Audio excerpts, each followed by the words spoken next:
I see a Budweiser. Go ahead and hold it up. Yes. There's that was our the Budweiser. biggest clue. Yes, right Doing there. it for Dale. Man, it's so many gimmicks, right? I feel like they're making it a lot more complicated than it needs to be. I mean, a lot of people, you get polarizing opinions on DRS. I know you guys know exactly what I'm talking about here, but sometimes the effort, it's all about the boys. You know, like, hey, you It know, is. life sucks sometimes, and you Yes. the boys. iRacing kind of always has a tendency to kind of buff Yes. the new cars just a little bit. I'm not going to go on record saying it's because they want people to spend money on their platform and buy all the new Conspiracy content. confirmed. But Yes. but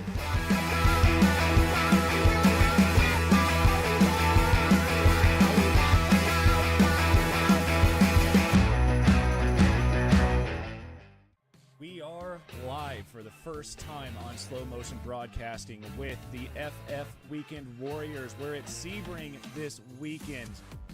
It's going to be a blast. I saw a little bit of rain here in the practice session, but we'll get to that here in 1 second. My name is Adam Thompson. I'm joined in the booth by Randall McGrew. With these three going right at it, we see you're getting really squirrely. There, Oh, no! Some contact. Oh no! Jurg and Antonio, the two Masters leaders, both with issues and now dropping down the order. There's a dicing through the curbs. Our lead two. As that's Instaman just slossing it up the inside through McIntyre there. Beautifully done by the Icelandic driver as there's a big incident happened behind somewhere. Gonzaga losing a lot of places back. Almost touching at that point. They're around there, heading into the closing stages of the track. Not quite there yet. Heading through what I'm calling the horseshoe, but let's not get into my drawing skills at this point. Nothing but clear track ahead of them at this point, so no one should be able to interfere in that battle. Side by side, nearly had contact there. That's going to put Kabanka on the inside for this next hairpin. This could be what decides it, and he's gone right on the outside, actually trying to cover off the car. I do wonder if Barry is going to be close enough to potentially slipstream. They've got 2 corners left to go. This is penultimate one now. Barry right up close, 0.3 of a second. I'm not sure it's going to be close enough, 0.2 of a second. He's got to keep his foot on that loud pedal. Catches a little bit of a curve, but has Kabanka done it? Barry going to the inside, and Kabanka gets it.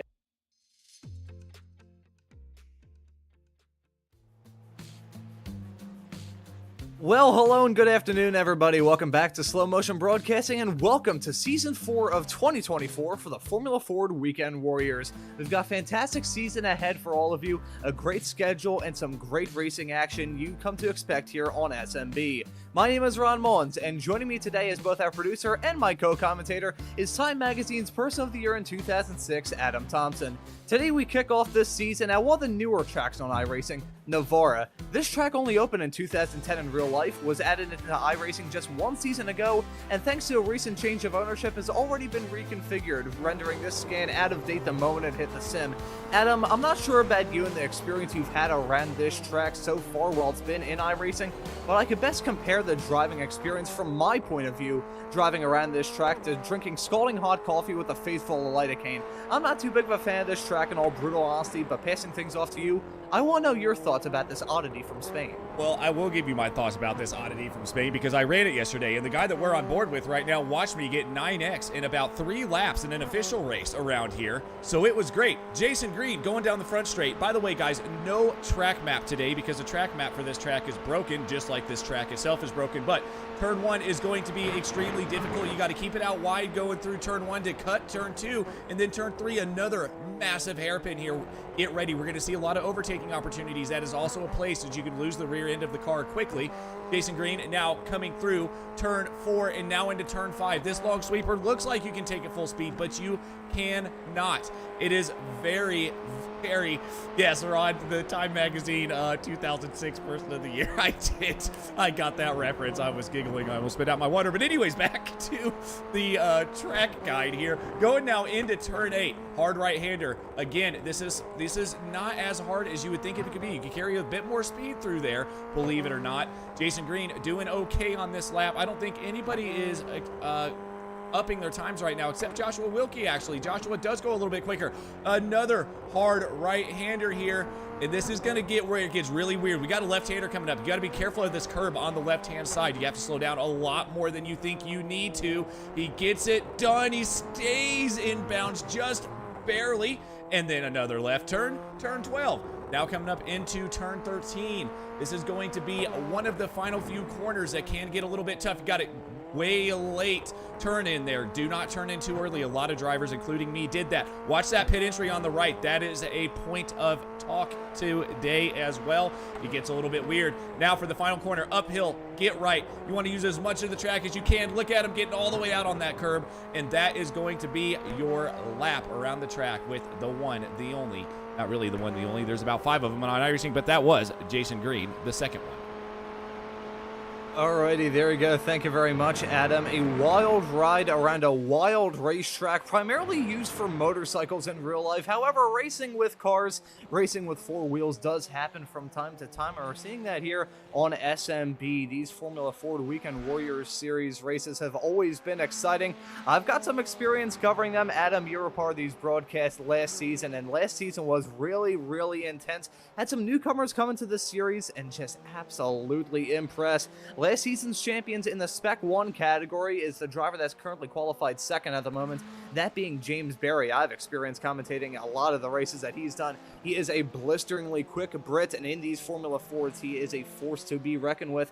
However, as it stands at the moment, he's currently P2 in this qualifying session. We'll touch on that a little bit. In the S2 category, meanwhile, David Foy was the one that took last season's champion. And in the Masters, it was Antonio Reese, who currently holds a provisional pole in that Masters category, P4 overall as it stands at the moment. With 20 seconds left to go in this qualifying session, he was the one to take yet another championship in the wild and wacky world of Weekend Warriors. But touching on the driver that, as it stands currently, is in front of James Berry, that's Ian Joyner, a driver that I don't really recall racing in this series in the past. He may have had a few starts in the final 10 races of last season. However, he didn't make starts in the first 2 of the season, so by my book, I don't really recognize him too much as a driver.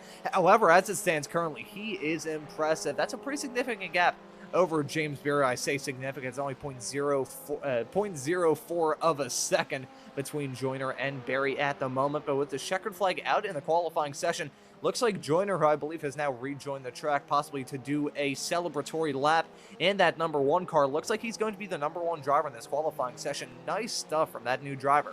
Yes, he is a new driver. I actually had to add him into the override just a little while ago. So a new driver to the series. And again, we don't try to go off iRatings in this league because iRatings really don't matter. But 51.94, no slouch here. So he could be a force to be reckoned with. If qualifying pace has anything to say about it, he could do very well. In driving around this track and watching some drivers last night in that official race, it's not as drafty as you would think it is. We may see some overtakes, but you have to have the skill to be able to stay close enough to get these overtakes done, Ron. So it's going to be very interesting. And by the way, before I hand it over to you again, Ron, and we're waiting on drivers to finish their laps, I want to say hello to Michelle in the chat. She just waved at me. Hi, Michelle. How are you doing this afternoon? Kind of sucks to not see you on track, but I like chatting with you in the YouTube chat as well. So thank you, everybody, tuning in. But Ron, back over to you. Overtaking is going to be a little bit difficult here. There are a lot of high-speed, hard braking zones, but the problem is that there's only one line through a lot of these corners. Yeah, that is a big point of contention for these drivers. This racetrack, as I said a few moments ago, designed primarily for motorcycles. Even when the track was constructed back in 2010, it's mainly used as a motorcycle track. So when it comes to 2 wheels, you can definitely go side by side coming through these corners. However, in these loose and wild Formula Fords, that may be a little bit trickier for these drivers. I think that's definitely going to be something that we see get put on full display in the 40-minute race that we have coming up for you. Usually when I do these Weekend Warriors broadcasts here on SMB, it's the Formula V Weekend Warriors, which you can catch Michelle racing in every single Saturday here on SMB. Those races are 30 minutes long. Here with the Formula Fords and the Spec Racer Fords that you're going to see later on this afternoon, we got 40-minute long races and some pit stops to deal with as well. Thankfully for these drivers, though, they won't have to deal with the weather. Weather conditions pretty good here in Spain at the moment, in sim temperatures ranging around in the mid-70s Fahrenheit and about the mid-20s Celsius with 0% chance of rain. It's going to be bone dry here at Navarra for the opening race of this Formula Ford Weekend Warriors Championship. And here is the starting grid, the first of 13 from this season. Ian Joyner, the driver from the UK, picked the number 1, and he is number 1 in this qualifying session. He's going to be leading the field to green with reigning S1 champion James Berry joining him on the front row. Yanqi Lin, the driver of the number 30 car, going to start in third. Antonio Reese, the Masters driver, who is always insanely quick in the series, he's going to join him on that second row. Then we have Michael McConnell in fifth, David Tufts in sixth, another Masters driver, another quick driver, that being Jorg Mani in seventh. Jason Green going to be starting this race in P8, and then we have Andrew Love in ninth, and Soren Garrett's rounding out your top 10. Starting in 11th place, we have Joshua Wilkie. Hey, Joshua, welcome in. I'm glad to see you racing this afternoon. I get to cover you this time with More Than Human. Starting in 12th. Further down the grid, we've got Wilson Bruce Orozco with Bill Walker. 13th and 14th, Jorge Gonzaga and Kevin Adrian, S1 drivers back there in 15th and 16th. Alan DeGasis, Jim Brewster, two of the old guys. Not slow, though, back there in 17th and 18th. Thor Tulo in 19th. The winner, almost the winner, by...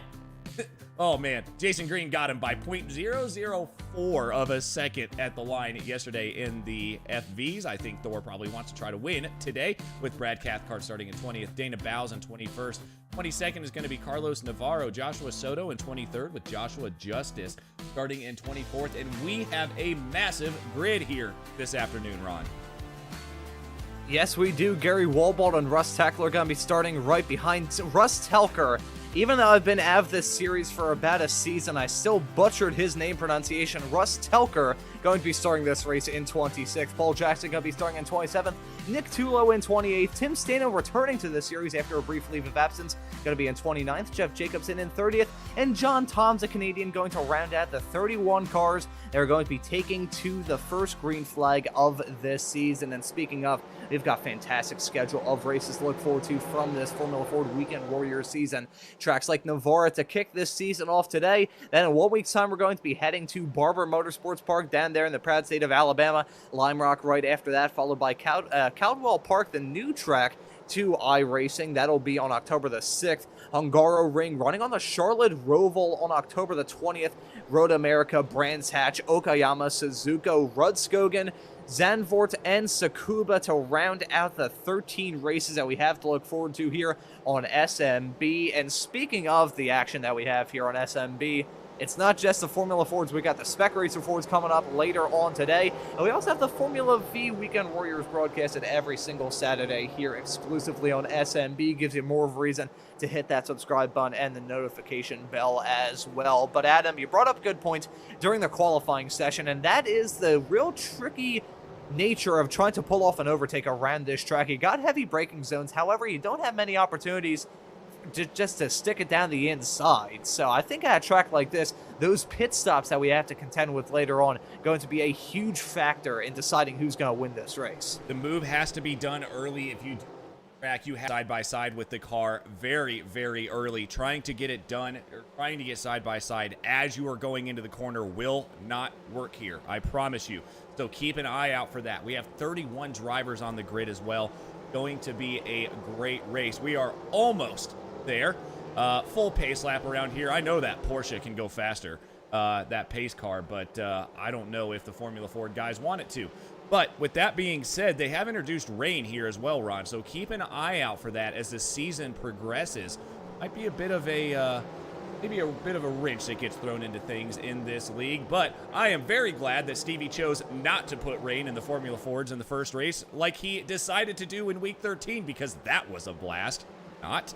But we are about to go green, Ron, and I'm going to turn it over to you.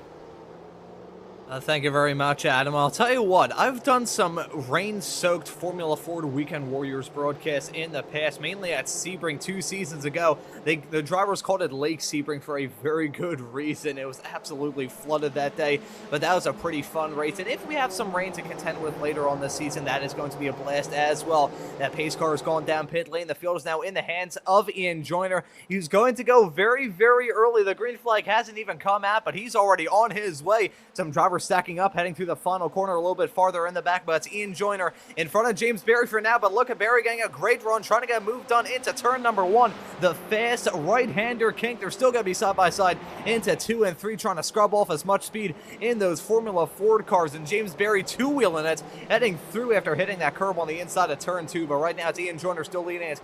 Berry in second. Antonio Reese making up some move, got moved done on Tufts in the past few moments. Meanwhile, some drivers still going side by side a little bit farther in the back, mainly Alan DeGassis, who's got a fight on his hands, currently running 16th as it stands at the moment in the 904 car. But as it stands, with the field heading their way through the mid-sector of this lap, another section which has been reconfigured ever since iRacing did their scan of this track not terribly long ago. It's Joyner in front of Berry, in front of Antonio Reese, the Masters, with Tufts and Lynn running at your top 5 for now. Yep, and this is going to be very, very wild here. We're going to try to look at some overtakes. No incidents on track from what I'm seeing. All of these drivers, even with 30-something of them on the track, have done very, very well so far. And here comes the commentator's curse. I got to stop doing that. But Jason Green doing a great job, up 1 position, past Jörg Mani, and Jörg Mani has some work to do if he wants to get up to Antonio Reese here like normal. Antonio Reese, great job in these starting stages of the race. But I'm surprised James Berry is sticking to the back of Joyner here. James Berry is an absolute animal, and regardless of what kind of car you put him in, whether it be a Radical SR10, which is pretty much as far away from as you can get compared to the Formula Fords in iRacing, regardless of what you put him in, he is usually fast. I've seen him win in all different manners of race cars. The Formula Fords are no exception, and he wants to try and defend his title in the S1 category with conviction this season. However, he has got a big challenge on his hand. Joyner running at the front, obviously leading it just at the fastest lap of the race at a 152.908. However, Berry right behind. He's going to try and pick up the pieces and maybe get a move done in the not-too-distant future. Meanwhile, looking a little bit farther in the back, some drivers negotiating their way, heading through the really tough sector at the beginning of this lap. Gotta tell you what, though, turn 5 that I believe the leaders are either going through or about to head through in just a couple of moments' time, that has always been the hardest corner for me because it feels like you're running over a sinking swamp. I think some drivers just got caught out by the challenge at turn 5 as Garrett's is now dropping down the running order. There's Garrett's on the outside of he's in the runoff area of turn 5. You can see him stopped in the number 21 car. The KGL sim racing driver already getting involved in an incident. He was running firmly inside the top 10. I'm curious what in the world happened here as we take a look at a replay involving maybe another incident, this time with Nick Tulo. Yeah, so Nick Tulo goes into turn 1, everything seemingly okay. I wonder if the car just gets a little bit loose. It does. He lift off oversteering. I don't know who was in front of him there, but my goodness, they need a change of pants after that. And then to the Soren Garrett's incident here. See exactly what happened with him running behind the unmistakable paint job of Jörg Mani. And I think you may be right. I think it caught him out. It's just a sinking hole. Like you said, maybe gets a little bit loose. He does lift off oversteer again. And I don't know who that was, but somebody else got collected in that. I think there was a driver that got a big piece of that. I'm going to try and figure out who that was. Yeah, that was Wilson Brasarosco in the 555 car. That was some pretty significant contact. I think Wilson, I may have just pulled off a commentator's string. So I was going to say that Wilson must be very happy about the fact he didn't pick up significant damage from that. However, he's come down pit lane, and considering we're only coming up to 4 minutes into this 40-minute race, that is going to be a long trek to the checkered flag. I don't believe he will be able to reach the checkered flag on fuel alone, so that is a game changer for Wilson Brasarosco. Meanwhile, I think there's been another incident. Jorge Gonzaga actually dropping down the running order a little bit. Friends with James Berry, mind you, who's now taking the lead of the race over Ian Joyner, so there's a change for the lead in the past few moments as the chaos unfolded heading through turns number 3 and turns number 5. This track is just so difficult in these Formula Fords. These cars, I personally love them. I always love driving the Formula Fords. In fact, I was driving a Formula Ford around Indianapolis Motor Speedway on the road course just a couple of days ago. That's always a fantastic combination that I enjoy. But these drivers certainly enjoying it at the moment, and James Berry certainly enjoying being in the lead of this race, coming to 5 minutes on the clock. Yes, and Daniel Tufts, look at these fastest lap times here. Daniel Tufts absolutely flying with the 49.001. Leaders running 49.4s in 50 seconds. So Daniel is trying to get past Wang Chi Lin here. I think he may have something for these drivers, but again, look at how tough it is to pass back here. Daniel clearly faster than Wang Chi, but Wang Chi is doing a great job holding his line, and it's just not going well right now for Daniel. Hey, Yanqi Lin, I think a few moments ago, may have gotten a move done on Tufts to slip his way up into 4th, so tough for Tufts as he stands 5th at the moment. We'll see the latest time by for these drivers. We'll see if Tufts' claim on that fastest lap of the race is challenged. I think at the moment he's found himself with a challenge, and look at that, Barry setting a 1 minute 48.391. However, he's got a fight on his hands with Joyner. Those two drivers were briefly side by side, certainly close to it, heading down the start finish straightaway into turn number 1. Barry still holding off that challenge for now to remain in P1. As it stands currently, looking through the 3 classes that we have from the Formula Ford Weekend Warriors Series, it's a fight going on in all of the classes up and down the field. That's the thing with these Weekend Warriors races. There's always a battle to look at, regardless of where you have your eyes set on. But as it stands currently, it's James Baird leading overall and leading in the Spec 1 category. Antonio Reese currently 3rd in the Masters. And as it stands at the moment in Spec 2, it's our SMB colleague Joshua Wilkie currently in 9th. Oh, yeah, Joshua running good at the moment. I have a feeling that we may pull off a reverse commentator's jinx on him.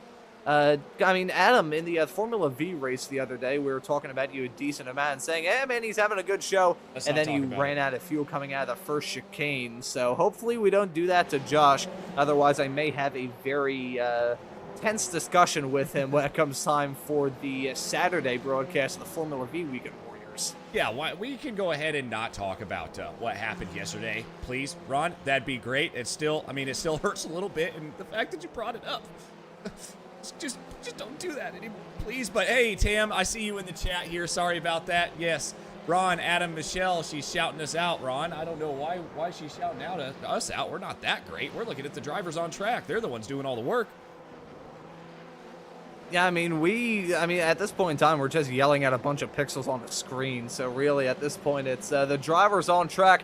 They're bringing the rock, and I guess we're bringing a small amount of roll. Hopefully, these drivers don't bring a roll. Otherwise, they're going to be in for a world of hurt. Ian Joyner, meanwhile, he's on a roll. He just steamrolled past James Barry to slip his way up into the front. However, he ran wide heading through 3, and that's going to allow James Barry to slip in right in front. Well done from Barry to keep a calm, cool, and collected head. That's the thing with James Barry. He does not crack under pressure. I've rarely, if ever, seen a mistake from James Barry in the many broadcasts I've done of races with him. However, he finds himself in a hornet's nest of Formula Ford race cars. Joyner at this point, he's probably feeling the most pressure out of anybody because he's got the Masters driver of Antonio Reese behind, and you've also got Tufts and Lin looking to try and capitalize if there is any sort of mistake. Speaking of mistake, I believe Adrian had a small little mistake as he's now dropped his way down into 19th, losing out on spots even more. I'm not sure what happened to Adrian behind the wheel of the number 10 car. May have to take a look at a replay to see exactly what went wrong for that driver, now running outside the top 15 and just barely clinging on to a top 20 position currently. Looking at one of the drivers that overtook him, this is Joshua Soto in the 07 car. He's always pretty fast. I've commentated many races with him, whether it be in Formula Fords, Formula Vs, MX-5s, or Spec Racer Fords. He is always a pretty quick driver. I think Soto trying to prove that in the Formula Ford Weekend Warriors at the moment. He's currently stuck behind Alan DeGassis and Thortulo at the moment. These drivers having a 3-car fight for the final positions inside the top 12 with Antonio Reese coming down pit lane. There's an interesting call from the Portuguese Masters driver coming in for a very early stop. I don't hate this call if I'm being completely honest, Adam, with the hornet's nest he found himself in. He does this every race, and we sit here and we always say, what are you doing, Antonio? What are you doing? And he always makes it to the end, so his fuel-saving strategies must be better than mine are. But back to Joshua Soto real quick. I want to talk about Soto, up now 10 positions. He is a man on a mission right now, Ron, up into 12th place. At this pace, he's got a top 5 on his hands and maybe challenging for the win. We're only 10 minutes into this race. Yeah, I think he definitely has a very fast race car underneath him. Currently has fastest lap, I believe, at a 149.3. That is insanely quick compared to the drivers that are around him at the moment. But Josh Soto trying to wheel that car to the best of his abilities and slowly going to try and reel in Thor Tulo as well. There we go. Those are the fastest laps of the race for these drivers. And I gotta say, as much as Thor Tulo, who was involved in that fight for the win in the Formula V's just one day ago, as much as he may have the better fastest lap of the race, I think that some of these drivers are starting to feel the burn. Of course, the thing that we mentioned at the start of the broadcast is the ambient temperatures around this track, not too bad. They're in the mid 70s. However, the track temperatures are exceeding towards the hundreds. Currently at the moment, ambient temperature at 76, track temperature at 96. Oh, and that's a big spin. That was the worst commentator's jinx I've ever pulled off. That right there was the 0-7 of Josh Soto going for a spin, heading it to turn number 11, and that's going to relegate him down the running order. So right as I was mentioning that some of these drivers were feeling the burn with their tires, Josh Soto just burnt off all four on his Formula Ford. Yep, that is unfortunate for Joshua Soto. And real quick, while we're watching this incident, see exactly what happened. Again, that's your favorite corner there, Ron, I think. And it happened again. But quickly, Kevin Adrian, see what happened to him. He did lose quite a few positions, showing an off track here. Looks like he's going through the tub, and he just gets it sideways, stays out of everybody's way, and keeps it off the wall. He's still rolling.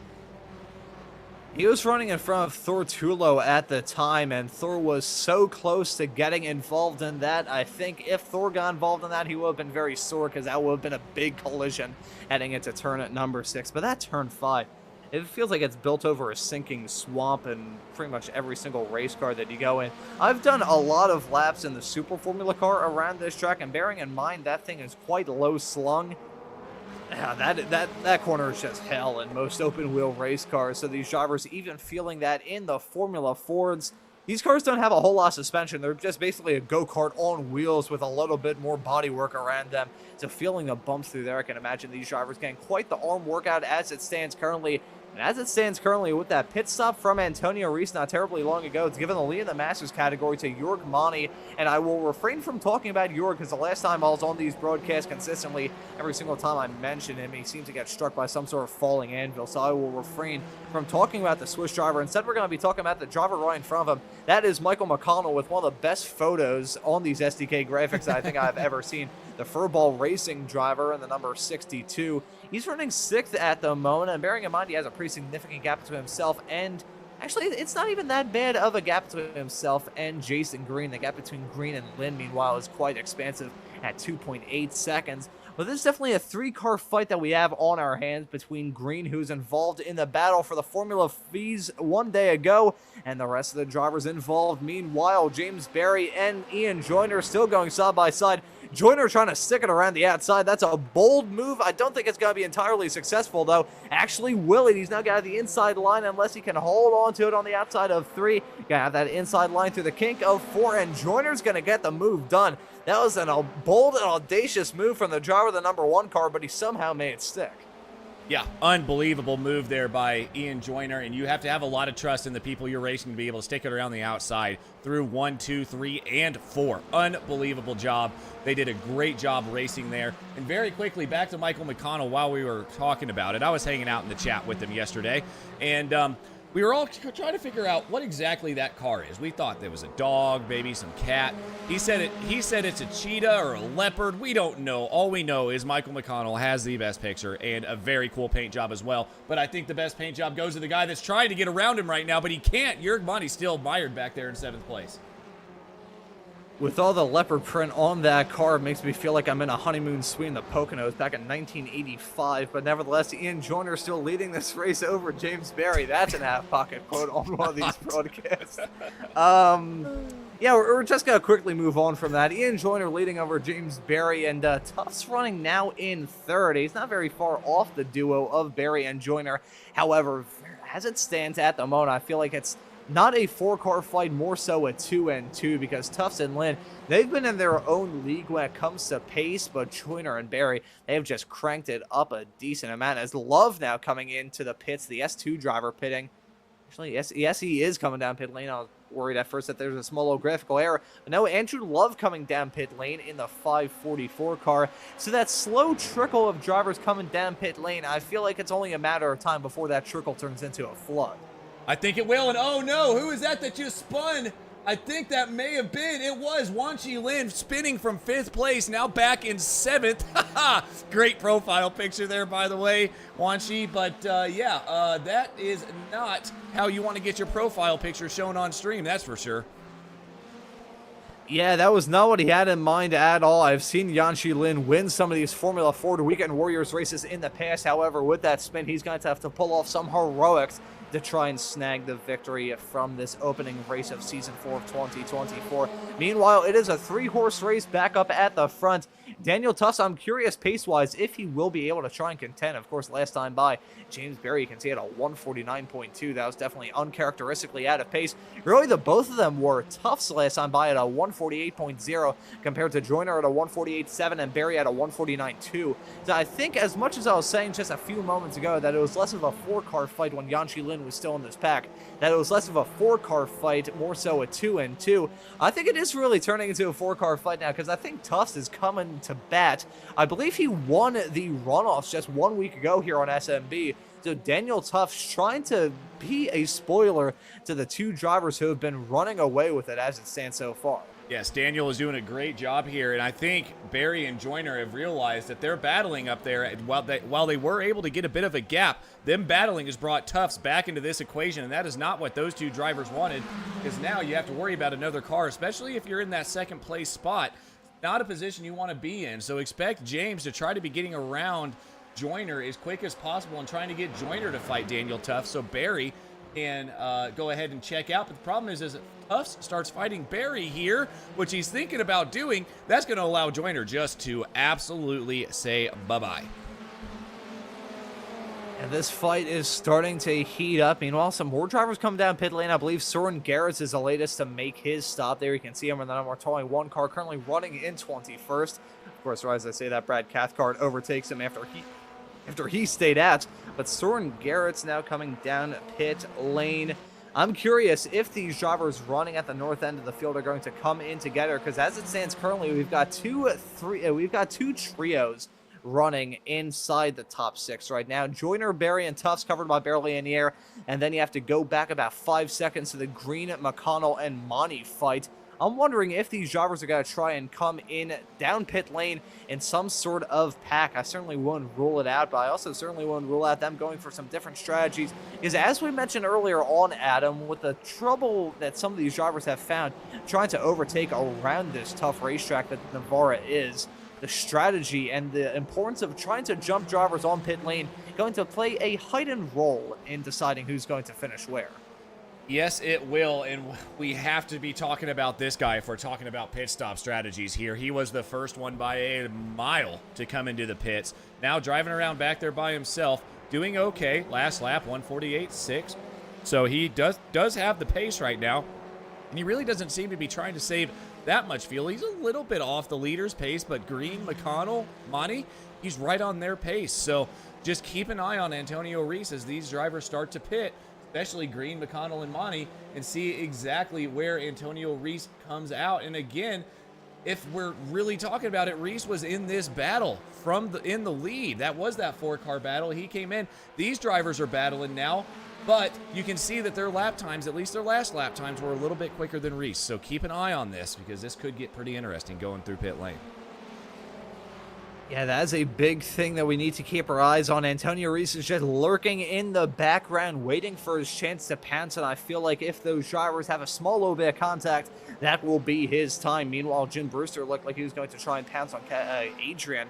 I think as it stands at the moment, Adrian got a move done on Brewster in the past few moments to take that position. Yeah, Kevin Adrian in the number 13th spot in the number 10 car. He's marked as a Canadian. I believe he has a Mexican flag with our graphics. There we go. He has a Mexican flag, a Canadian in live timing. So some mixed signals coming from Kevin Adrian. Has been a mixed race thus far, of course. Had a spin earlier on, but he's actually made up that time quite nicely. He was just barely clinging on to a top 20 position, but now he's made his way up into 13th. Of course, some of the drivers come down pit lane. Maybe the reason why he's made up some spots, but so well held from Kevin Adrian to claw up his way, and we'll just have to wait and see how the rest of the race shakes out for him, as we are coming up to that halfway mark in just a couple of seconds' time. We are, and we got to talk about Tim Steino now. I don't think he has made his pit stop yet, but he's up now 13 positions, having a great drive from the back of the pack, keeping it clean, keeping it consistent, doing exactly what he needs to do, 49.6 last time around. So, biggest mover right now is Tim, but we have another battle up here. Barry and Tufts still trying to figure this out and not let Joyner check out, but his 5/10, now 6/10 of a second, Ron. Got to be careful here, starting to get into dangerous territory. And they're also sensing some danger, and some of the drivers are smelling blood in the water. We've got lap traffic a little bit farther up the road. That, I believe, is Tula, unless I'm very much mistaken. Actually, that may have been Cole Jackson there. Yeah, okay, it was Nick Tula. There we go. So the driver running in 28th. But as it stands at the moment, is the last car left in this race. The storyline that we were going to follow was a one of Josh Soto. However, he's completely checked out of this race. Had a spin not terribly long ago that I think he came down pit lane, and then something else must have happened for him to call it quits from the opening race of this season before the halfway mark. So as it stands, currently 28 cars left out on the racetrack of the 31 that were meant to take the green. Only 29 actually did, as John Thompson and Jeff Jacobson did not take the start of this 40-minute race here from the Formula Ford Weekend Warriors. However, lots of these drivers did, and Jorg Mani is one of them. He's still leading in the Masters category, running 6th overall right now, and he's got a fight on his hands between himself, McConnell, and Green. However, look a little bit farther behind. There's Yanxi Lin in the number 30 car. Yanxi, he's been fast so far in this race, had a spin earlier that took him out of that 4-car fight, which is now a 3-car fight at the north end of this field. But Yanxi is fast. You can see his last time by was actually about a half a second quicker, sometimes even 9/10 of a second quicker than the drivers running in front. So as it stands currently, Yanxi Lin has a very fast race car, and he's feeling confident in his chances. I'm curious if he's going to play spoiler with this Green, McConnell, and Monty fight. Yeah, we'll see. He's staying out of the draft here. Oh, that's why he's staying out of the draft. Nick Tulo tried to get out of the way. Yanchi saw Nick Tulo there on the right-hand side. He's going to try to get up to him, but I want to talk here about Jorg Mani. This driver right here, look, he keeps showing his nose on McConnell, but the problem is, again, just can't get around him. I think he might be trying to scare McConnell just a little bit, but if you're trying to scare a driver from a battle, it ain't going to be McConnell. McConnell is always in a battle. This guy knows how to battle. Trust me, I know. The big thing when it comes to these Weekend Warriors series is that a lot of these drivers have driven with each other and driven against each other for a while now. Ever since I did my first Weekend Warriors broadcast, which was all the way back in, I think, Season 2 of 2023. A lot of these drivers are still hanging around this series and have been fixtures ever since. Michael McConnell's been racing in the series for a while, as has Jorg Mani and Jason Green.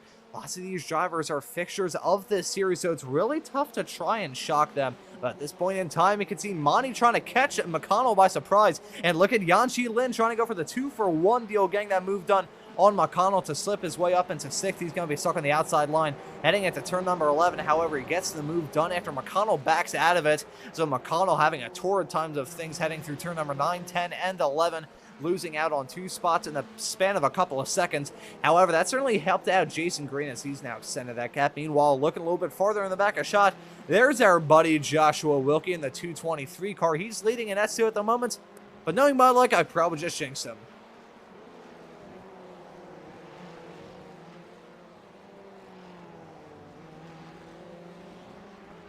I think we may have possibly lost Adam. Adam, are you there? I am. Yes. Adam, there we go. I was just talking. I said I wanted to talk about Joshua here. I wanted to flash back to him just a little bit. Nick Tulo in the pits, because as these drivers are battling, Yanxi Lin now going for that move on Mani. Got to be careful because Jason Green can start checking out on him, but this is helping Wilkie get a little closer as well. But I don't want to stay on him too much because he keeps getting loose every time we go to his car. So we're going to go ahead and not cover Joshua the rest of the race, and hopefully we can interview him in just a little while. But yeah, Yanxi Lin still up here on the back of Jorg Mani. Jason Green's loving this. He's really starting to check out from those 3 drivers behind him. think some of these drivers may need to consider putting Tag Heuer logos on their race cars. That way they won't crack under pressure. That was cheap. I would like to wholeheartedly apologize for that one. Yeah, that was not my finest joke. Anyways, let's talk about the racing action that we still have at the moment. That gap between Green and Monty has definitely decreased over this past lap. It was about 1.2 seconds a matter of only one lap ago, actually less than that at that point. Still, Monty slowly reeling him in. However, if Monty and Lynn start to fight, that's going to allow Jason Green to start to extend that gap just a teeny tiny bit. And we still haven't seen many of the drivers running inside the top 10 come in for their one and only stop in this opening race of the season. I'm curious which one of these drivers is going to be the first to bite the bullet, and not just this pack, but the entire field as well. Adam, at this point in the race, coming up to less than 15 minutes to go now, what do you think you would do if you're one of these drivers? I mean, they're going to have to start thinking about pitting here, but the question is, when... Michelle said it's a good thing that racers aren't superstitious at all, LOL. Yeah, it's you got to start thinking about pit stops. You can't just stay out. Who's going to be the first person that goes in, or are they all planning on following each other in, which I think may not be the right decision, but I've been wrong before. Clearly, I don't know how to make pit stops because I didn't put enough fuel in my car during the pit stop before the race yesterday. So, yeah, I don't know what I'm talking about, but... I would assume that these drivers want to pit as Yanchi trying to go down to the inside of Monty. Ooh, they're still side by side on the run up into turn number 6. They finally single file out with Jörg Monty remaining in P5. Adam, I think moving forward, what we need to say is that you didn't run out of fuel because you didn't come into the pits at the right time. You ran out of fuel just because fuel costs so much nowadays.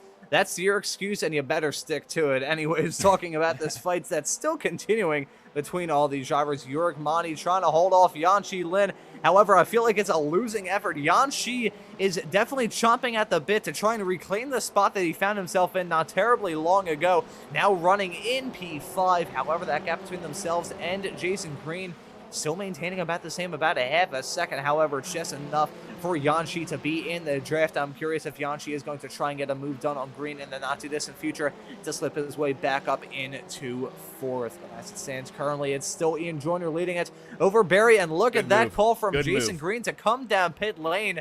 That is an interesting strategy, and I feel like it may be a good one, Am. I just heard you saying good move. Do you agree with this call from Green? I do, absolutely. He knew Yanchi was coming. He knew Yanchi was fast. I don't think he wanted to battle Yanchi because he's going to lose time. He just decided to come into the pits, give Yanchi that position so he doesn't lose any time on track battling, because as we've been talking about this whole time, the pit strategies are huge. You lose time on track and then come into the pits, you are going to get swallowed up by everybody that had some clean air in front of them. Speaking of clean air in front of him, Ian Joyner, we haven't covered this battle that much. Ian still in the lead, still getting clung onto, though, by James Berry. And Daniel Tufts, very impressive showing right now, still sitting back there in 3rd place. Yeah, Tufts is hanging on strong, and I have a feeling that he's just been sitting back here, biding his time, and maybe doing a little bit of fuel saving so he has a much shorter run down pit lane and maybe jumps ahead of these two drivers that are running right up in front of him. And speaking of some drivers having a very impressive showing, knowing my luck, I'll probably just end up jinxing this driver. Tim Stano running down in 14th. He's made his way up 15 spots from where he started in this race. So well done from Stano, the driver running in, I guess he is running in Spec 1 at this point. I always thought that he was a Spec 2 driver. But Tim Stano putting on a very good show right now in the number 7 car. Of course, took a break last season and then has now returned for Season 4 of 2024. He's putting on a very strong showing at the moment, and he may try and size up a move on Brewster in the not-too-distant future. And look at Jason Green leading this pack of cars. Also got Kevin Adrian a little bit farther up the road as well. Actually, no, that's Jorge Gonzaga that's running in front of them in the 183 car. Kevin Adrian is running well farther up the road compared to Gonzaga. And Antonio Reese, the driver that came down pit lane while the first drivers to come into the pits, he's now running in 15th. Didn't get that move done on Green, so I don't think the strategy call for him to come down pit lane early has entirely worked out. He was running inside the top 5 when he came down pit lane, was involved in a fight between himself, Joyner, Barry, Tufts, and Yanchi Lin. However, it's not working out for him too well as Green... Actually, I say that I'm not really I tried to base it off of where Barry was, as Gonzaga and Brewster have come down pit lane along with Alan DeGassis. but there's not too much to read off of that considering the spin that Yanshi had, so I really don't think it's worked out too well for Antonio Reese, but hey, considering how hectic some of these races can be towards the closing stages, if he can keep that race car clean, he may very well find himself in a top 5 spot. He absolutely will, and it looks like he's trying to make this move now on Steino, and he gets it, or Steino, is it Steino or Steino, Ron? I don't know, I'm sure we'll get corrected a little later on, but yes, he does get the move done. Now he's trying to track down Jason Green. I think he has now realized all of a sudden that maybe these pit stop strategies aren't working out in his favor too well. Looking now, waiting on this guy to come into the pits, but we'll see when he does it. I would assume it will probably be at the end of this lap. It almost has to be Jurg Mani, Yanshi Lin, and Michael McConnell all battling up here. None of them have had a pit stop yet. This is when things are going to get interesting.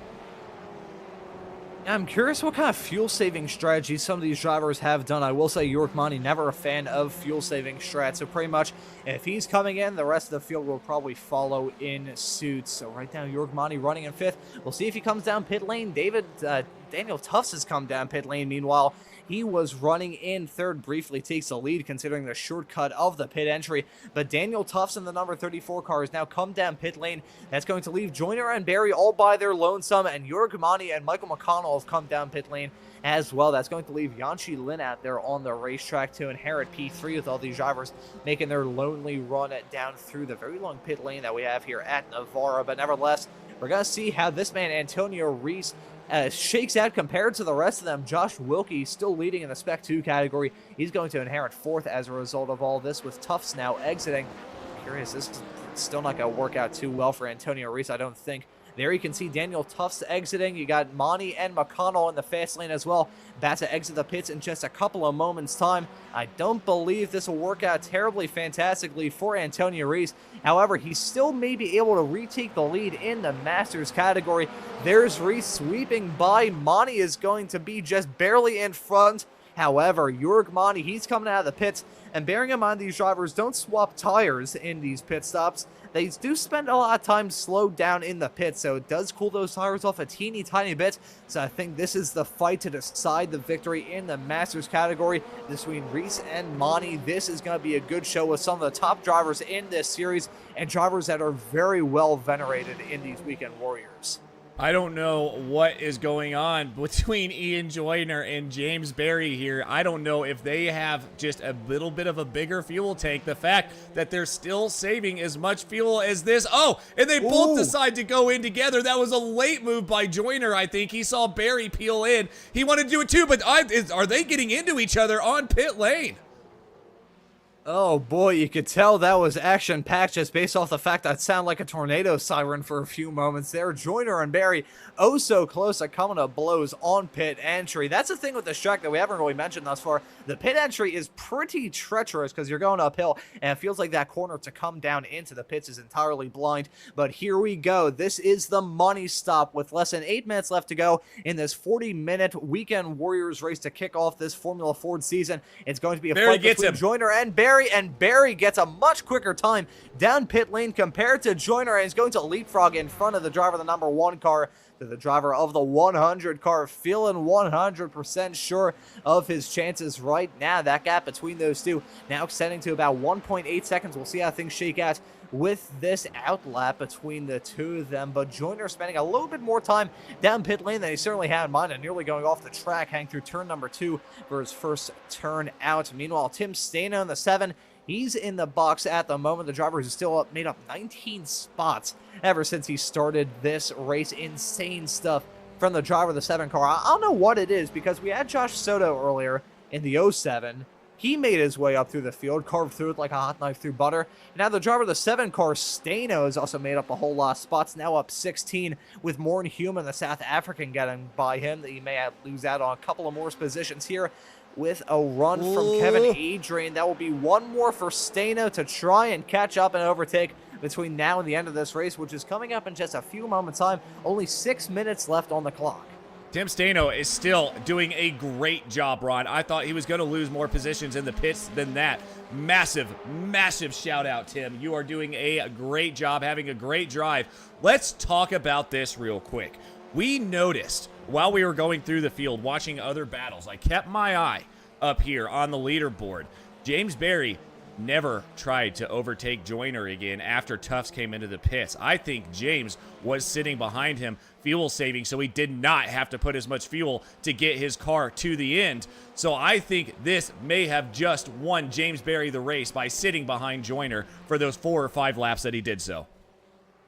You are exactly right there, Adam. Looking at the time that the two drivers spent down pit lane, James Berry was stopped in his pit box for 10.8 seconds compared to Joyner's 13.9. So Joyner spending a whole lot of time down in pit lane, and Tufts was one of the drivers that kind of set Berry off to try and go for this fuel-saving strategy. That early call to come down pit lane hasn't really worked out too well for Daniel Tufts, as he's now got a fight on his hands with Yanxi Lin, who's pulled off a fantastic recovery drive after that mistake we saw not terribly long ago for the driver who, despite having a Chinese flag, he is actually located in America at the moment. But the driver, the number 30, he is putting on a pretty rousing recovery drive currently. Running in 4th at the moment. We'll see if he can try and get the move done on Tufts to move into the final podium position. But wrapping the bow around the storyline surrounding James Berry in the 100 and Ian Joyner in the 1. Pit lane time wasn't too bad between the two. Then with Berry spending 39.6 compared to Ian Joyner spending 41.8 seconds down pit lane. But that small little gap that they had on pit entry means that only a 2-second discrepancy with their time spent in pit lane, that's all that made the difference in the grand scheme of things.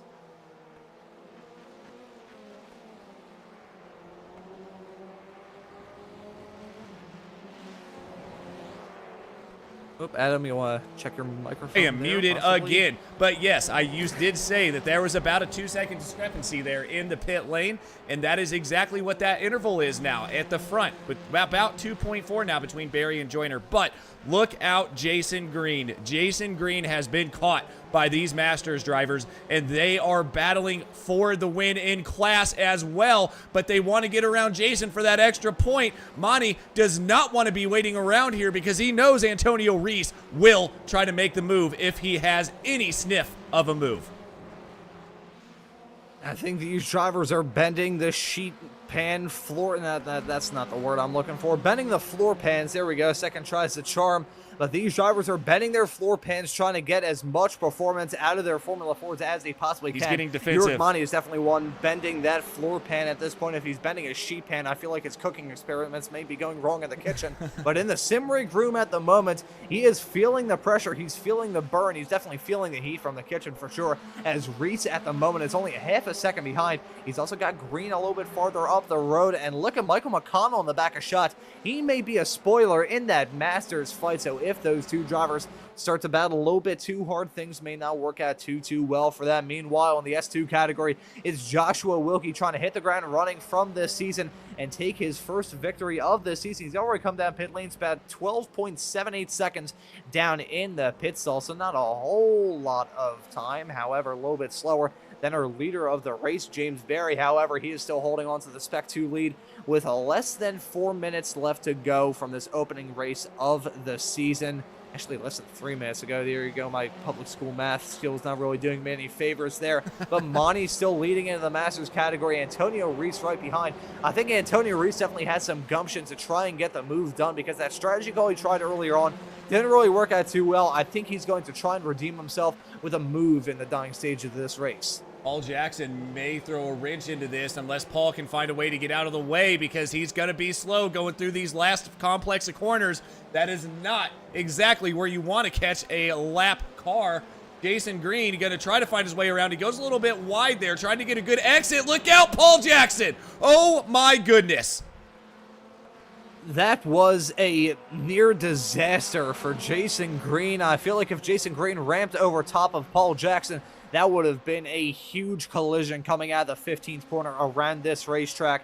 However, most of them going to get clear of Paul Jackson heading down into turn number 1, 2, and 3. I was kind of worried with that checkup from Jason Green that none of those drivers are going to be able to clear him heading through down that start-finish straightaway into the first few corners of this lap. But with less than 1 minute left on the clock, I believe the white flag is in the air for James Berry unless he has enough time to start up yet another lap.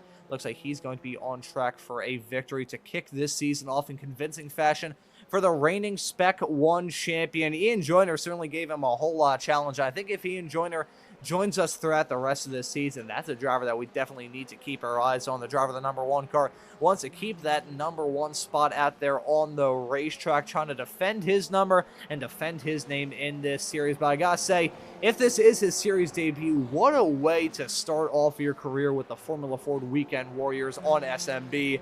That's a fantastic start for him, but I feel like it may not be enough. With 15 seconds left on the clock, James Berry is going to round his way through the hairpin of turn number 13, and he only has 2 more corners left to go until he can bring it home and clean all in one piece. The fight between Monty and Reese not really heating up at the moment, but James Berry coming to appraisal at this point. He is probably going to try and sell his house and move into a better one, because he has definitely earned that sort of upgrade, because he has brought the thunder at the opening race of the season. James Berry going to take the checkered flag to win the opening race of the Formula Ford Weekend Warriors Championship. Ian Joyner going to finish right behind him, P2, and Yanchi Lin going to end up in the final podium position and for third. Meanwhile, the fight between Monty and Reese in the Masters category ends with Jörg Monty taking the first Masters checkered flag of the season. Gonna follow our SMB colleague, Mr. Joshua Wilkie. He's going to round his way down that start-finish straightaway, weaving his way around the racetrack, and he is going to win in Spec 2.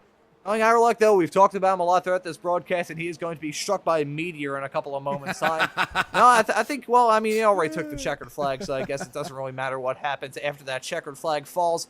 But Berry and Joyner gave us one heck of a fight, but James Berry proving a point that I brought up earlier on in the broadcast about, oh, actually, never mind that. Look at Jörg Monty, and that's Jörg Monty, Jorge Gonzaga, and Tim Stano only separated by 0.069 of a second after 40 minutes of racing action here from the Formula Ford Weekend Warriors Championship. Getting back to the point that I was going to mention before that near photo finish caught my attention, James Berry proving the point that we mentioned earlier on in the broadcast, how he can just remain calm, cool, and collected from these races, just be able to stay at the front and withstand any sort of pressure he finds himself under.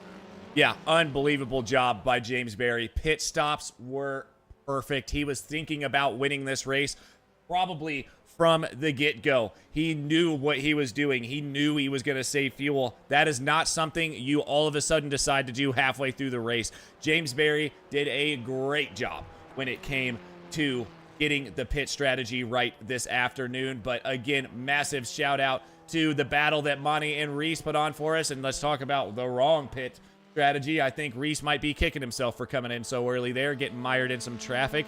And then, of course, you've got Wilkie, who did a great job. But Ron, take us through it. Alrighty, there we go. Here are the results from this opening race of Season 4 of 2024 for the Formula Ford Weekend Warriors Championship. That's the Brit James Berry taking the checkered flag when everything is said and done. Only 1.7 seconds. Technically 1.688 when everything was said and done between himself and Ian Joyner. Joyner with a fantastic drive at the opening race of the season, but in the end, it just wasn't enough to take the checkered flag. Yanchi Lin with a rousing recovery drive after a spin earlier on. He runs at your podium in third. Daniel Thompson, another Brit, going to be finishing this race in fourth. Jason Green going to round out your top 5. Jörg Monty wins it in the Masters category. He ends up finishing P6 overall. Antonio Reese going to finish right behind in 7th. Then we have Michael McConnell in 8th. Our SMB colleague, Mr. Joshua Wilkie, got finished in 9th, the winner in the Spec 2 category. And Thor Tula going to round out your top 10. Then we have Andrew Love in 11th. Morton Human in 12th. Kevin Adrian in 13th. Jorge Gonzaga in 14th. Tim Stano with a very good drive as well. He ends up in P15 when everything is said and done. Jim Brewster in 16th. Bill Walker in 17th. Dana Bose in P18. And looking through the rest of the field, we've got Brad Cathcart, Soren Garrett's running at your top 20. Josh Justice in 21st. Russ Telker in 22nd. Carlos Navarro in 23rd. Gary Wolball in 24th. Wilson Brasarosco, who got involved in an incident earlier on. Nice drive from him. He ends up in 25th, despite picking up some pretty significant damage and having to come in for 2 pit stops. Paul Jackson got fish in 26th. Nick Tulo in 27th. The last of the cars to actually see the checkered flag. Alan Degas has had an incident in the dying stages of this race. He ends up in 28th. Josh Soto got involved in an incident as well. He ends up in 29th. And rounding out your field in 30th and 31st is Jeff Jacobson and John Toms, both of which who did not take this start and end up relegated well down the running order. So those are our results from this race to kick this season off. And I think we got some drivers waiting in the interview waiting area. Yep, I think I found the driver who did everything right today. James Berry, congratulations. Thank you. Yeah, most things right. Yeah, just about enough.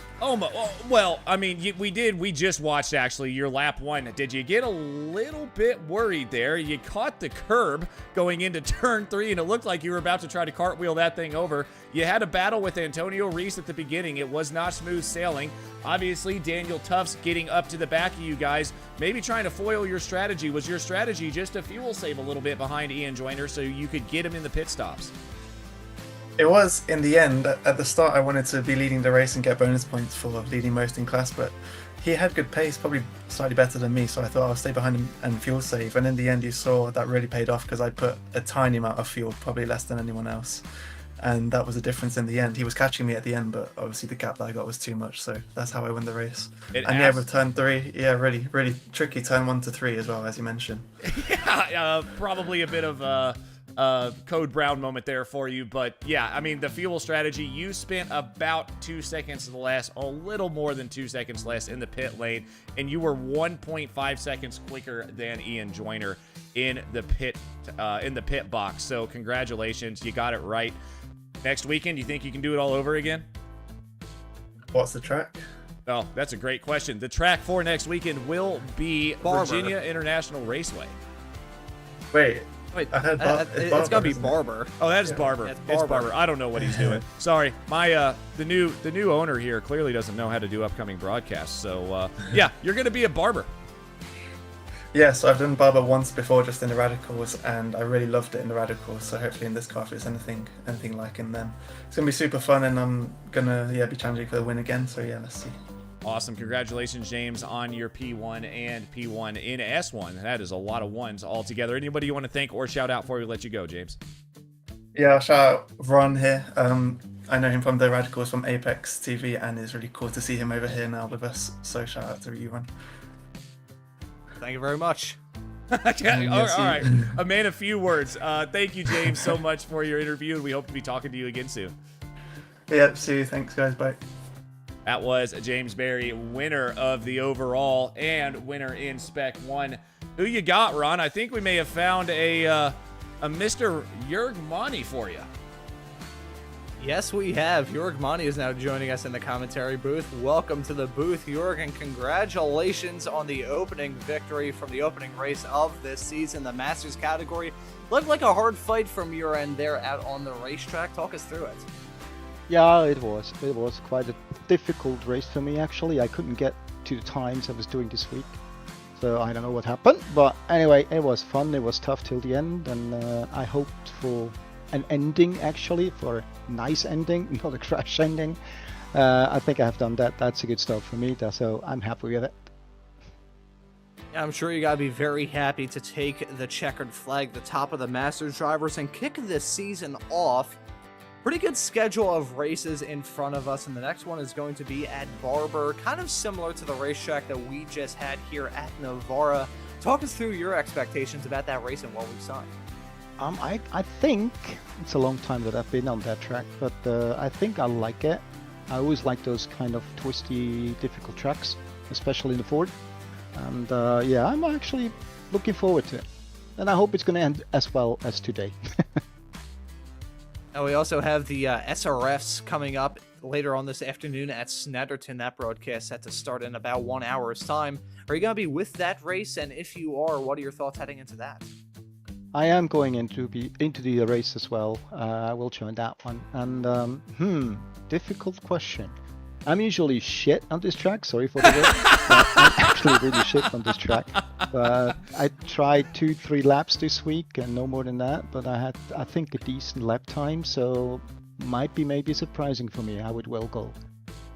Oh, that may be the best. That may be the best way to end an interview right there, Ron. Don't even ask him who he wants to thank or shout out. Alrighty, Jörg Monty. Hope you get some time to practice for Snetterton later on this afternoon. Thank you very much for what may be one of the most entertaining interviews I've ever done. Except to see you out on the racetrack for the rest of the season. Thanks for joining us. Okay, thanks a lot, Ron. Thanks a lot, Adam. Thank you, Jörg. Talk to you soon. That was Jörg Monty there, winner of the Masters class, and oh man, that was good. But We Gotta appreciate his of honesty. just lining stuff up. Well, we gotta do this now. How fitting is it for one producer to be able to get something done that the other couldn't do yesterday? Congratulations, Joshua Wilkie, on your P1 in Spec 2 and P9 overall. Not only did you get P1 in Spec 2, man, you finished top 10. Great job. yeah, that's feels great, honestly. I really like this track. It's a really difficult, sort of unique track, but once you get the hang of it, it's one of those things, there's no trick to it. It's just a simple trick sort of into T1. And once you can get it, it's kind of an adventure every time you go into there, but really like this track. I was not expecting to be up as far as I was. I saw Andrew spin in front of me, unfortunately, right off the bat. I think he probably had pace on me in the beginning, and he probably would have beat me today if that wouldn't have happened. I did find some pace, though, during the race. I started in the mid 49s or something and ended in the low 48. So, yeah, it was a great race. Imagine finding pace at the end of the race. How does that feel? Because I couldn't do it. Yeah, it's honestly, this place is just, it's like a puzzle, and you just kind of keep figuring it out every lap. It reminds me almost, not in layout wise, but like Sebring, where every corner seems to have a little bit of character, and it's different every time, and there's a few different lines through each corner. No matter what you do, everything's a little different into T1 every time. So it was hard to find pace out there, but I did pretty much just by following the guys in front of me. Well, that is the best way to do it. I always say the best way to get faster is to follow the fast guys, figure out their line. So congratulations, sure. Josh. We have Barber coming up next week. You ready for it? Not at all. Barber is not a track that I know very well. It's not one that I've raced at probably since the beginning of iRacing. I think the last time I was in that track, it was in a Mazda about 6 years ago. So it's going to be a pretty interesting one. Not an easy track again, right? It looks easy. It sounds easy on paper, but it is not an easy track. So we'll see how it goes. I hope you can find a way to replicate the result. Maybe got a few positions to go yet. I think you can get there, Joshua, but congratulations on your Spec 2 win. Anybody you want to thank or shout out before we let you go? Yeah, big thanks to you guys in Slow Mo Broadcasting. Love working for you guys, love producing. You guys do a great job out there. This is the best series on iRacing, I think, that Stevie and everyone else has started up. So huge thanks to that. Huge thanks to my new wife, who's always supporting me here. We're about to go watch the F1 race together, and that's about it, man. Thanks, guys. Hell yeah, Joshua. Thank you so much for everything you've done for SMB, and thank you so much for giving us something to cover. We got a SMB producer finally getting a win in a class here. It only took a day. My pleasure. Yeah, congratulations, Joshua. We'll talk to you next time. Thanks, guys. Have a good one. That was Joshua Wilkie there, winner of S2. Ron, it was an interesting race. We'll say that. I mean, there were times of contention, times of very, very, very close racing, and then it turned into a bit of a strategy race. I think strategies are what won out overall this afternoon. And I gotta say, we were kind of expecting it heading into a race at this track. 15 corners, but not a whole lot of overtaking opportunities to be found around this wild ride around Navarra. So we were expecting strategies to play a big role in the afternoon, and of course that's how it ended up. We got some fantastic Weekend Warriors action coming up for you here exclusively on SMB, as I mentioned in that absolutely hysterical interview with Jörg Mani. Coming up later on this afternoon is going to be the Spec Racer Fords at Snetterton, running on the 300 layout to be a bit more precise. While not the newer tracks on iRacing, however, it was added as base content just a couple of seasons ago. That track is always fun. Despite being flatter than a pancake, it is still always a good time running around that racetrack, and these Weekend Warriors series always put on a very good show there. We also have XSLR running the VW Beetle Lights at the Knock Hill Rallycross track later on today as well. Adam, I'm not sure who exactly is going to be on the air That'll be Tim Cox covering it for us this evening. Alrighty, there we go. So Tim is going to be on the air. Tim's always a nice guy. I actually did a Weekend Warriors broadcast with him many moons ago, which was like my second or third. He's not a nice guy, Ron. He's not a nice guy. Oh, come on, man. You can't. Well, actually, I'm not at the point whereby I can I can't verbally abuse other employees here at SFP.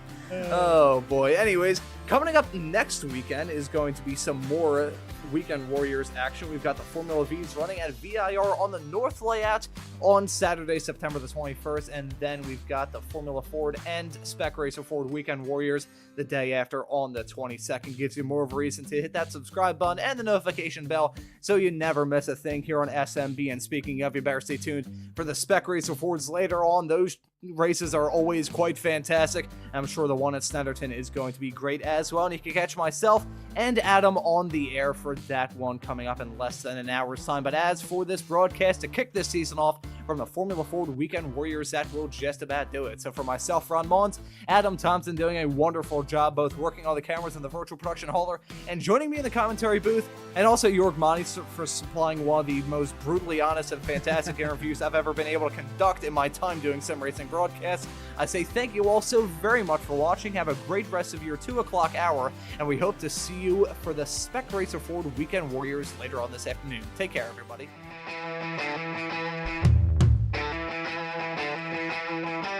I see a Budweiser.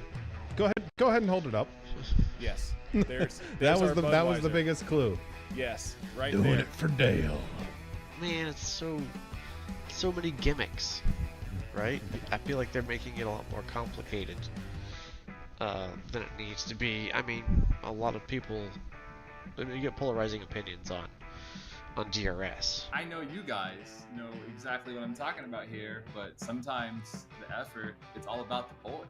You know, like, hey, you It know, is. life sucks sometimes, and you need Yes. the boys. iRacing kind of always has a tendency to kind of buff Yes. the new cars just a little bit. I'm not going to go on record saying it's because they want people to spend money on their platform and buy all the new Conspiracy content. confirmed. But Yes. but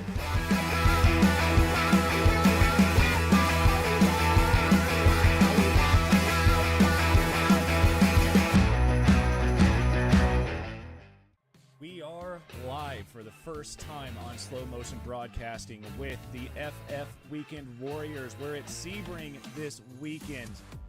It's going to be a blast. I saw a little bit of rain here in the practice session, but we'll get to that here in 1 second. My name is Adam Thompson. I'm joined in the booth by Randall McGrew. With these three going right at it, we see you're getting really squirrely. There, Oh, no! some contact. Oh no! Jurg and Antonio, the two Masters leaders, both with issues and now dropping down the order. There's a dicing through the curbs. Our lead two. As that's Instaman just slossing it up the inside through McIntyre there. Beautifully done by the Icelandic driver as there's a big incident happened behind somewhere. Gonzaga losing a lot of places back. Almost touching at that point. They're around there, heading into the closing stages of the track. Not quite there yet. Heading through what I'm calling the horseshoe, but let's not get into my drawing skills at this point. Nothing but clear track ahead of them at this point, so no one should be able to interfere in that battle. Side by side, nearly had contact there. That's going to put Kabanka on the inside for this next hairpin. This could be what decides it, and he's gone right on the outside, actually trying to cover off the car. I do wonder if Barry is going to be close enough to potentially slipstream. They've got 2 corners left to go. This is penultimate one now. Barry right up close, 0.3 of a second. I'm not sure it's going to be close enough, 0.2 of a second. He's got to keep his foot on that loud pedal, catches a little bit of a curve, but has Kabanka done it? Barry going to the inside, and Kabanka gets it.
Woo!